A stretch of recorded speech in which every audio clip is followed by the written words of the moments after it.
හරි ඉතින් අන්නේ අද වීඩියෝ එකෙන් මම ඔයාලට ගෙනාවේ කොහොමද ඔයාලගේ වීඩියෝ වලට අලුතෙන් ඔයාම thumbnail එකක් හදාගන්නේ කියලා. ඉතින් ගොඩක් thumbnail හදන්නේ කම්පියුටර් එකේ තියෙන PowerPoint software එකෙන්. ඉතින් මේ software එක නැත්තම් ඔයාලට laptop එකක් කම්පියුටර් එකක් නැත්තම් ඔයාලට පුළුවන් phone එකේ app එකක් පාවිච්චි කරලා මේ thumbnail ලේසියෙන්ම හදාගන්න. ඉතින් අපි බලමු කොහොමද මේ thumbnail හදන්නේ කියලා. ඉතින් ඔයාලා Play Store එකට යන්න. Play Store එකට ගියාට පස්සේ ඔයාලා search කරන්න Ultimate Thumbnail Maker කියලා. හරි එතකොට ඔයාලට මෙහෙම app එකක් බලා ගන්න පුළුවන්. ඉතින් මේකේ link එක මම පහළ description එකේ දාලා තියන්නම්. ඉතින් මේකෙන් ඔයාලට පුළුවන් ඕනම thumbnail එකක්, Facebook cover photo එකක්, Facebook post එකක්, YouTube post එකක් ඕන එකක් මේක අරහා edit කරගන්න පුළුවන්. මේකේ thumbnail කිව්වට thumbnail විතරක් නෙමෙයි ඔයාලට තවත් ගොඩක් දේවල් හදන්න පුළුවන්. ඉතින් මේක install කරාට පස්සේ ඔයා open කරගන්න.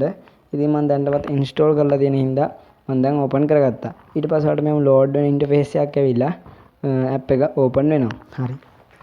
ඊට පස්සේ ඔයාලට background එක මෙන්න මෙහෙම බලා ගන්න පුළුවන් මේකේ app එකේ interface එක. මෙතන තියෙනවා categories වර්ග. මෙතන තියෙනවා පළවෙනියට business, fashion, new template සම මේ විදිහට ගොඩක් options තියලා තියෙනවා මේක අරහා.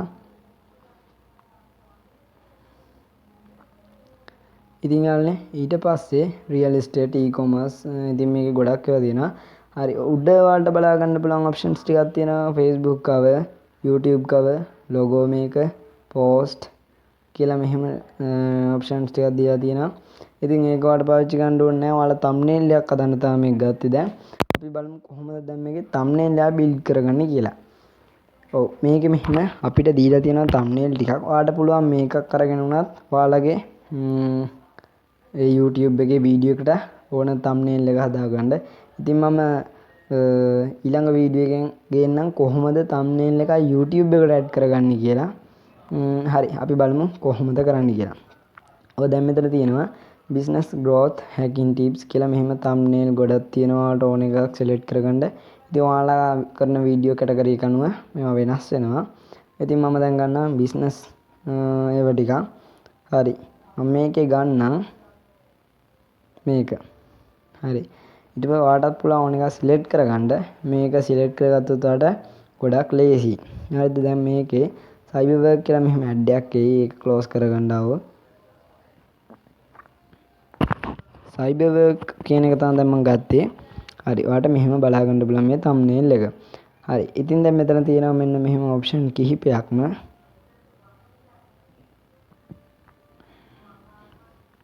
හරි. ඉතින් අපි බලමු එකින් එක මොනවාද මේ options වල දීලා තියෙන්නේ කියලා.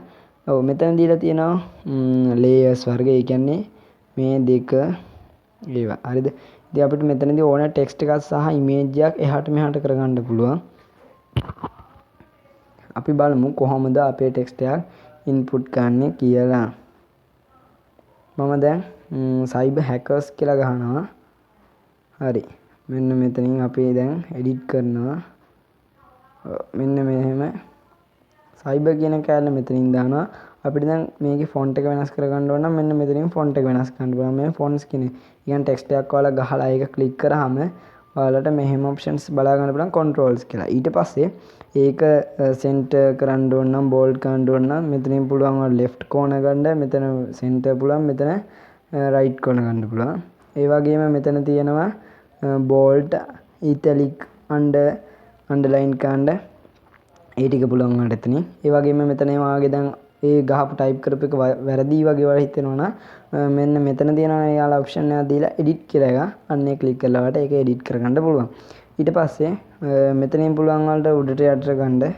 කියන වලට ඕන side එකට ගන්න මෙතනින් පුළුවන්.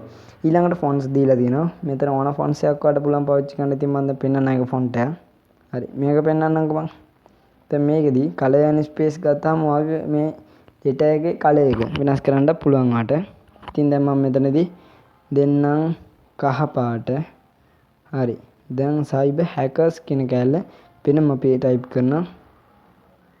ඔයාලට මෙතනදී හෙළකුරු වගේ සිංහල font support කරන්නත් තියෙනවා. ඔයාලට මේක සිංහල ගහන්නත් පුළුවන්. හරි. දැන් මම මේකත් මේ පාටටම දාන්නම්.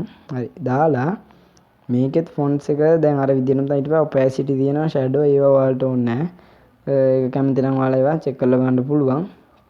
මම දැන් මේ ලේසියෙන්ම හදන විදිහ තමයි ඔයාලට කියලා දෙන්නේ. ඉතින් මේ වගේම ඔයාලට පුළුවන් බෑග්ග්‍රවුන්ඩ් එකක්. ඒ කියන්නේ ඔයාලට මේ බෑග්ග්‍රවුන්ඩ් එක හොඳ නැත්නම් ඔයාලට වෙනම බෑග්ග්‍රවුන්ඩ් එකක් එක්ස්ටර්නල් විදියට ඇඩ් කරගන්න පුළුවන්. එතකොට ඒ බෑග්ග්‍රවුන්ඩ් එක විදියට මේක ප්‍රොසෙස් වෙනවා. ඉතින් මේකෙන් මෙයාලා දීලා තියෙනවා බෑග්ග්‍රවුන්ඩ් වර්ගයක්. ඉතින් මම මේ කම්පියුටර් එක ගන්න. මේ කම්පියුටරේ බෑග්ග්‍රවුන්ඩ් එක ගත්තට පස්සේ ඔයාලට ඒකෙන් එඩිට් කරන්න පුළුවන්. හරිද? ඔව්. ඔයාලට මෙහෙම බලා ගන්න පුළුවන්. හරි. එතකොට මෙන්න මේ විදිහට ඔයාලට ලස්සන බෑග්ග්‍රවුන්ඩ් තම්බ්නේල් එකක් හදාගන්න පුළුවන්. ඉතින් මම කලින් එක ගත්තේ මට හොඳයි හින්දා මම කලින් එකට අන්ඩෝ කරනවා. ඉතින් ඔයාලට වැරදුනා නම් මොකක් කරේ මෙන්න මෙතන අන්ඩෝ සහ රෙඩෝ දෙකම දීලා තියෙනවා. හරි. ඉතින් දැන් මම අන්ඩෝ කරනවා මේක.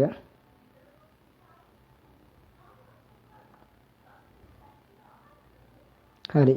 ඉතින් දැන් ඊට පස්සේ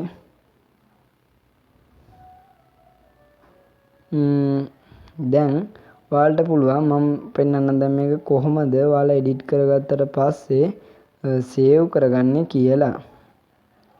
හරි. දැන් ඔයාලා එඩිට් කරගෙන ඉවරයි කියමුකෝ. ඊට පස්සේ ඔයාලට තියෙනවා මෙන්න මෙහෙම ඔප්ෂන් එකක්.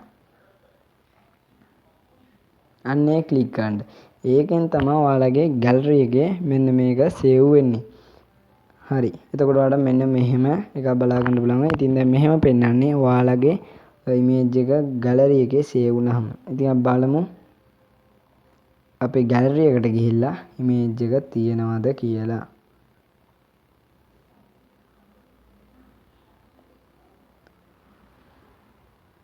ඔව් ඒක අපිට වෙනම එකකින් තමයි පෙන්වන්නේ මෙන්න මෙහෙම thumbnail maker කියලා. ඉතින් දැන් මම මේ සේව් කරගත්ත එකට බලා ගන්න පුළුවන් මේ විදිහට ඩිස්ප්ලේ වෙනවා අපිට.